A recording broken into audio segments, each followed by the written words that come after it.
ഇന്നലെ Israeli home minister, അദ്ദേഹം വലിയ എത്നിക്കായുള്ള കൺസർവേറ്റീവ് ആളാണ്, അതായത് ആഭ്യന്തരമന്ത്രി എന്ന് പറയുന്നയാളും, പിന്നീട് ഇസ്രായേലിൻ്റെ ഫിനാൻസ് മിനിസ്റ്ററും ജോയിൻ്റായിട്ട് നടത്തിയ പത്രസമ്മേളനത്തിൽ ഒരു കാര്യം അനൗൺസ് ചെയ്തു.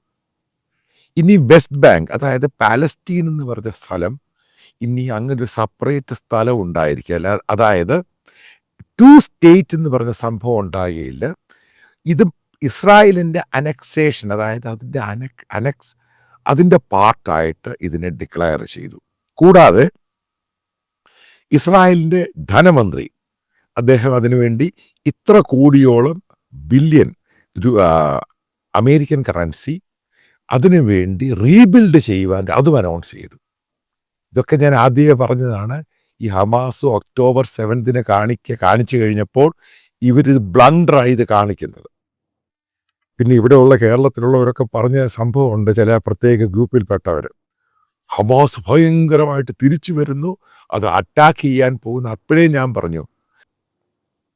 അപ്പോഴേ ഞാൻ ഒരു കാര്യം കൃത്യമായിട്ട് പറഞ്ഞു, എന്നൊക്കെ വാറുകൾ അവിടെ ഉണ്ടായിട്ടുണ്ട്, അതായത് ഇസ്രായേലിനെ അറ്റാക്ക് ചെയ്തിട്ടുണ്ട്. അപ്പോഴെല്ലാം ഉണ്ടായ ഒരു സംഭവം എന്ന് പറയുന്നത്, ഇസ്രായേൽ എന്ന് പറഞ്ഞ ചെറിയ രാജ്യം എക്സ്പാൻഡ് ചെയ്തുകൊണ്ടേയിരുന്നു. അപ്പം ഈ പത്രസമ്മേളനത്തിൽ ഒരു കോട്ട് ചെയ്ത് പറഞ്ഞൊരു സംഭവമുണ്ട്, ബൈബിളിനെ ഉദ്ധരിച്ചാണ് പറഞ്ഞത്. അതാണ് അതിൻ്റെ അകത്ത് ഏറ്റവും വലിയ ഒരു ഹൈലൈറ്റിംഗ് പോയിന്റ്. ബൈബിൾ ഇതാണ് പറഞ്ഞിരിക്കുന്നത്, ഇത് തന്നെയാണ് സംഭവിക്കുന്നത്. അതിൻ്റെ ഭാഗമായിട്ട് ഈ 2 രാജ്യമില്ല, ഒറ്റ രാജ്യമേ ഉള്ളൂ. അതായത് പാലസ്റ്റീനോ വെസ്റ്റ് ബാങ്കോ സംഭവമേ ഇല്ല. ഇതെല്ലാം ഇസ്രായേലിൻ്റെ ഭാഗമായിരിക്കും. അത് സെറ്റിൽമെൻറ്റ് ചെയ്യാൻ വേണ്ടി മറ്റുള്ള രാജ്യത്തു നിന്ന് ആൾക്കാർ വരും. അതേപോലെ തന്നെ അത് റീബിൽഡ് ചെയ്യാൻ വേണ്ടിയും ഇത്ര ബില്യൺ ഡോളറിൻ്റെ ചിലവുണ്ട്. അതിൻ്റെ ഇനിഷ്യലായിട്ടുള്ള പണവും കൊടുത്തു കഴിഞ്ഞു. അതായത് ഇനി വെസ്റ്റ് ബാങ്കിൽ നിന്നും പാലസ്റ്റീൻ എന്നൊരു സംഭവം ഉണ്ടാവുകയില്ല. ഇതാണ് സംഭവം. അവസാനം അൾട്ടിമേറ്റ് റിസൾട്ടിലോട്ട് വരികയാണ്. പിന്നീട് നമ്മൾ കണ്ടു എന്താണ് തെക്കൻ ലെബനനിൽ സംഭവിക്കുന്നത്. ആ ഭാഗവും ഏകദേശം പിടിച്ചെടുത്ത് കഴിഞ്ഞു. ലെബനൻ എന്ന് പറഞ്ഞാൽ നാശമാക്കി കളഞ്ഞു. ഹിസ്ബുള്ള എന്ന് പറഞ്ഞാൽ എവിടെയിട്ടോ ഓടിപ്പോയി. ഇനി എവിടെയൊക്കെ മൂലയ്ക്ക് മാത്രമേ ഇതുള്ളൂ. ബെയ്റൂട്ട് സിറ്റി മാത്രമൊന്നുമല്ല, സിറിയയിലും വരെ കയറി അടിച്ചു. അത് നോർത്തേൺ ലെബനൻ വരെ ഇസ്രായേലിൻ്റെ അറ്റാക്ക് നീണ്ടു കിടക്കുക. അതായത് ഹിസ്ബുള്ള എന്ന് പറയുന്ന സംഭവം ഓൾറെഡി അവരുടെ ഇസ്രായേലിൻ്റെ പുതിയ ഡിഫൻസ് മിനിസ്റ്റർ പറഞ്ഞു കഴിഞ്ഞു, ഹിസ്ബുള്ളയെ ഞങ്ങൾ തോൽപ്പിച്ചു.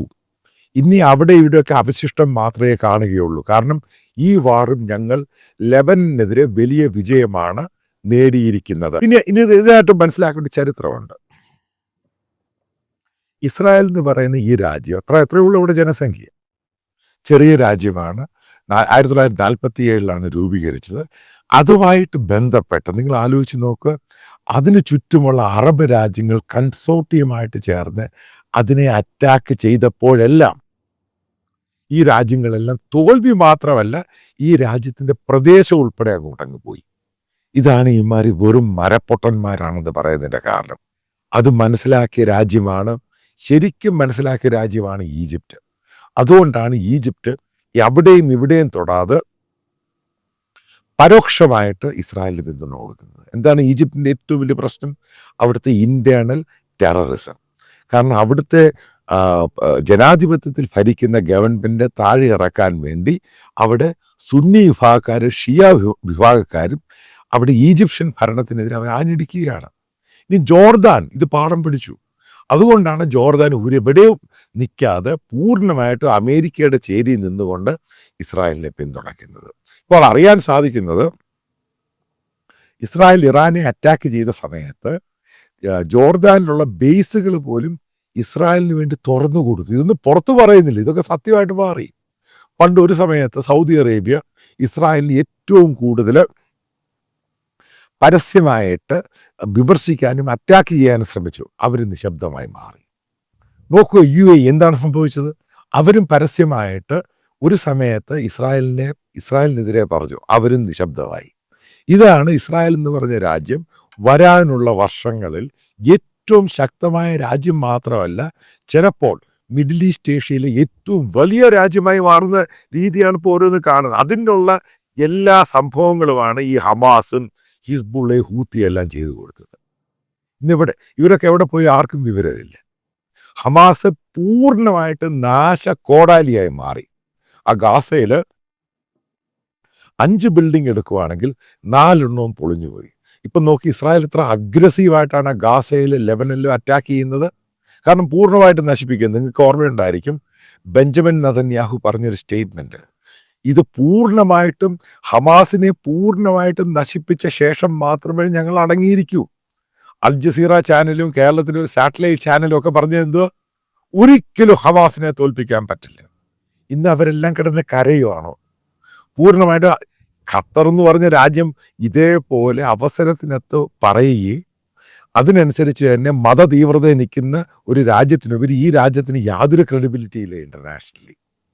കാരണം അമേരിക്കയുടെ ബേസ് ഉള്ളതുകൊണ്ട് മാത്രം ജീവിച്ചു പോകുന്ന ഒരു രാജ്യം, ഇഷ്ടംപോലെ പണമുണ്ട്, അവനും നിശബ്ദമാണ്. ഇതാണ് സംഭവിച്ചത്. അവസാനം ഏറ്റവും കൂടുതൽ അടി കിട്ടിയതാര?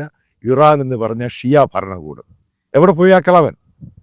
അയാളെപ്പറ്റി യാതൊരു വിവരവും ഇല്ല. അയാൾ എപ്പോഴും അമേരിക്കയെ കൊല്ലണം, ഇസ്രായേലിനെ കൊല്ലണം എന്ന് പറഞ്ഞുകൊണ്ട് നടന്നിരുന്ന സംഭവമാണ്. അതും ഏതാണ്ട് അവസാനിച്ചു. ആ രീതിയിലാണ് ഒക്ടോബർ 7 കൂടി നമ്മൾ മനസ്സിലാക്കണം. ഒരു വർഷം കഴിയുമ്പോൾ എന്തൊക്കെ മാറ്റമാണ് മിഡിൽ ഈസ്റ്റ് ഏഷ്യ, വെസ്റ്റ് ഏഷ്യയിൽ ഉണ്ടായത്. പല രാജ്യങ്ങളും നാശമായിപ്പോയി. സിറിയ നാശമായി, ലെബനൻ നാശമായി, ഇറാൻ്റെ കാര്യം പറയണ്ട. അവൻ എത്രയോ നാൾ കൊണ്ടുവന്ന് അവൻ്റെ മിലിഷ്യ ഓരോന്നായിട്ട് നാശമായിപ്പോയി. 2 ദിവസം മുമ്പ് അമേരിക്കൻ ഫോഴ്സ് വീണ്ടും ഹൂത്തികളുടെ മേളിൽ കൊണ്ട് ബോംബിട്ടു. അത് പ്രത്യേകം ബൈഡൻ അഡ്മിനിസ്ട്രേഷൻ പറഞ്ഞ ശേഷമാണ് അത് ചെയ്തിരിക്കുന്നത്. കാരണം ഹൂത്തികളെ നശിപ്പിക്കാം. ഇനി ഉണ്ടാകാൻ പോകുന്ന യമൻ, ആ രാജ്യത്ത് സമാധാനം ഉണ്ടാകാൻ പോവുകയാണ്. ഇതാണ് പറഞ്ഞത്. ഈ പൊട്ടന്മാരും മണ്ടന്മാരുമാണ് അതിനെ സപ്പോർട്ട് ചെയ്യുന്ന കേരളത്തിലെ കുറച്ച് വിഡ്ഢികളും. എന്താണ് യഥാർത്ഥത്തിൽ ഗ്രൗണ്ട് റിയാലിറ്റിയിൽ ഉണ്ടായത്? ഈ അറബ് രാജ്യങ്ങളെല്ലാം ഓരോന്നായിട്ട് സറണ്ടർ മാത്രമല്ല, ഈ രാജ്യങ്ങളെല്ലാം ഇസ്രായേലിൻ്റെ പാർട്ടായിട്ട് മാറി. ഇതാണ് അൾട്ടിമേറ്റ് റിസൾട്ട് ഉണ്ടായത്. ഇത് ഞാൻ ആദ്യമേ ഇത് പഠിക്കുന്നവർക്ക് മനസ്സിലാകും. ഇസ്രായേൽ എന്ന് പറഞ്ഞ രാജ്യം എങ്ങനെയാണ്, അവൻ്റെ ടെക്നോളജി എങ്ങനെയാണ്, അവൻ്റെ ഫൈറ്റേഴ്സ് എങ്ങനെയാണ്. ഓരോ വാറുകൾ കഴിയുമ്പോഴും ഈ അറബ് രാജ്യങ്ങൾ ഇല്ലാതാവുകയാണ്.